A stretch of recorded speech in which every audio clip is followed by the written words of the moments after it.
They said the mall closed for renovations. They said it was temporary. They lied. By the time I found it, Wren's mall looked like a body left to rot. Walls slumped inwards, fountains clogged with grey sludge, escalators frozen mid-climb like mechanical skeletons. I crossed the parking lot, cracked and webbed with weeds, under a sky the colour of a healing bruise. Every step closer twisted the world tighter. The air grew viscous, the silence heavier, like the place was inhaling me. Through the shattered doors, I entered. Inside, dim orange emergency lights flickered, painting everything in nauseous strobes. Mannequins stood in broken shop windows, limbless, eyeless, posed as if whispering to each other. I moved past them quickly, my boots sticking slightly with every step on the tacky tile. The food court stretched before me, a graveyard of overturned chairs and congealed remnants of a Last Supper no one finished. In the centre, a fountain had collapsed into itself, revealing a gaping hole leading downward.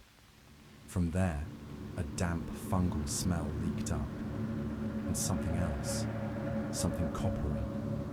The corridors narrowed the deeper I went, storefronts merging into an endless hall of flickering advertisements.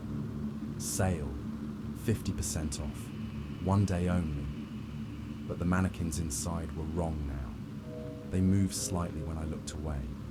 They smiled, their plaster mouths wet and cracked open. I heard the first sound then, a wet dragging, coming from behind me. I did not look back. I kept moving, faster, through a service door that shouldn't have been open. Behind it, an entire wing that defied geometry. Escalators led up into blank ceilings. Hallways curved back onto themselves. The farther I walked, the less I recognized.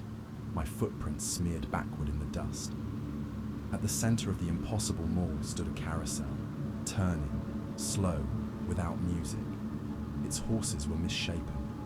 Bones stretched too long under peeling paint. Jaws distended. Eyes too many, clustered like barnacles. The dragging sound grew louder. I ran toward the carousel. I thought if I reached it, if I touched it, maybe the logic of the place would snap back. Maybe the mall would spit me out. But as I neared, I saw what rode the horses. Children, faces waxy and soft, stitched where mouths should be. Their heads lolled unnaturally with each rotation. Hands, dozens of tiny bruised hands, grasped at the air. They beckoned without moving. I staggered backward, tripped, hit the ground hard. From the shadows between storefronts, something crawled forth. It was clothed in the remnants of a mall cop's uniform. Badge melted into its flesh. Its limbs were too many, branching out of its torso at wrong angles, elbows splitting, twisting, reforming. It dragged itself toward me, leaving a slick trail of black fluid. Its head was a mass of pulped features, half a face split by an endless grin, lips gnawed raw from inside. It spoke, but not with words. It groaned a wet, shuddering noise that vibrated in my chest, a sound of hunger too ancient to name. I scrambled up, ran. No direction, no logic, only deeper. The halls blurred into one endless wheezing tunnel. Every surface sweated. Lights fizzled and died overhead. I stumbled into the toy store. It was alive. Shelves buckled under the weight of toys that breathed, sighed, whispered. Dolls without eyes cradled each other, sucking at invisible wounds. Teddy bears chewed their own stuffing, moaning softly. In the center, a girl stood.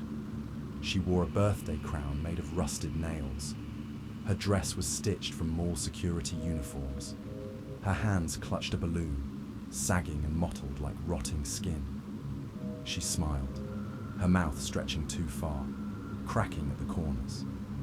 "You're late," she said, voice rasping like dry leaves. I turned to run.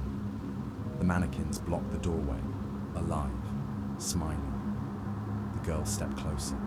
The balloon touched my forehead. It popped, not with sound, but with a burst of memory, someone else's memory, bleeding into mine.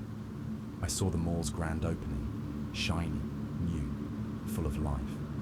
I saw the accident, a collapsed ceiling, crushed children, swallowed lawsuits. I saw the cover-up, smiling managers sealing off the wing. I saw what they left behind, what had festered, what had grown hungry. I felt their need burrow into me, like wet roots seeking marrow. The mannequin's arms wrapped around me, soft, unyielding, pulling me back into the carousel's orbit. As the girl placed a party hat, stitched from human scalps, onto my head, the lights blinked once, twice, then darkness swallowed all. The carousel turned on, the mall exhaled, and I became part of Wren's hollow, forever riding the endless liminal loop. One more waxy smile in a grotesque procession that no one would ever save. If this story unsettled you, good.